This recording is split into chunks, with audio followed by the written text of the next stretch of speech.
ઠાસા ગામના વતની હીરાભાઈ નવાપરા દ્વારા પાછળથી ધારીઓ લઈને આવીને જીવલેણ હુમલો કરેલ, એમના પર 3 ઘા મારેલ, જેની અંદર ગંભીર ઈજા 25 ટાંકા માથાના ભાગે આવેલા છે પ્રકાશભાઈને, અને ફ્રેક્ચર પણ છે. અમરેલી જિલ્લાના દામનગરમાં ભાજપના મહામંત્રી પ્રકાશ તેજા પર થયેલા ઘાતક હુમલાના કેસમાં પોલીસે એક શખ્સની ધરપકડ કરી છે. સમગ્ર ઘટના શું હતી, પોલીસે કોની ધરપકડ કરી છે, હુમલો શા માટે કરવામાં આવ્યો હતો, તમામ વિશે વિગતવાર ચર્ચા કરીશું. નમસ્કાર, તમે જોઈ રહ્યા છો ચક્રવાત ન્યૂઝ. હું આપની સાથે હેમંત.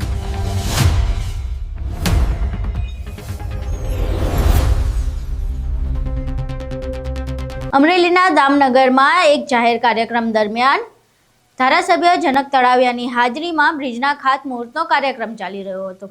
આ દરમિયાન હીરાભાઈ નવાપરાએ ભાજપના મહામંત્રી પ્રકાશ તેજા પર ઘાતક હથિયાર વડે હુમલો કરી દીધો. આ હુમલો એટલો ભયાનક હતો કે પ્રકાશ તેજા ગંભીર રીતે ઇજાગ્રસ્ત થયા હતા. પોલીસની હાજરીમાં બનેલી આ ઘટનામાં હાલ હુમલો કરનાર શખ્સ હીરાભાઈ નવાપરાની પોલીસે ધરપકડ કરી લીધી છે. હાલ હીરાભાઈ નવાપરાની સામે પોલીસે હત્યાના પ્રયાસ સહિતનો ગુનો દાખલ કરી આગળની કાર્યવાહી હાથ ધરી છે. સમગ્ર મામલે પોલીસ અધિકારી એ માહિતી આપી છે અને તેમણે શું કહી રહ્યા છે તે જોઈએ. દામનગર પોલીસ સ્ટેશન વિસ્તારમાં રહેતા પ્રકાશભાઈ લાભુભાઈ તજા, કે જે ગઈકાલના રોજ સવાર 10:30 થી 11 વાગ્યાના અરસામાં દામનગરથી ઠાસા રોડ પર આવેલ નવા ચેકડેમ નવા પુલના ખાતમુહૂર્તમાં હાજર હતા. એ દરમિયાન ઠાસા ગામના વતની હીરાભાઈ નવાપરા દ્વારા પાછળથી ધારીઓ લઈને આવીને જીવલેણ હુમલો કરેલ, એમના પર 3 ઘા મારેલ, જેની અંદર ગંભીર ઈજા 25 ટાંકા માથાના ભાગે આવેલા છે પ્રકાશભાઈને, અને ફ્રેક્ચર પણ છે.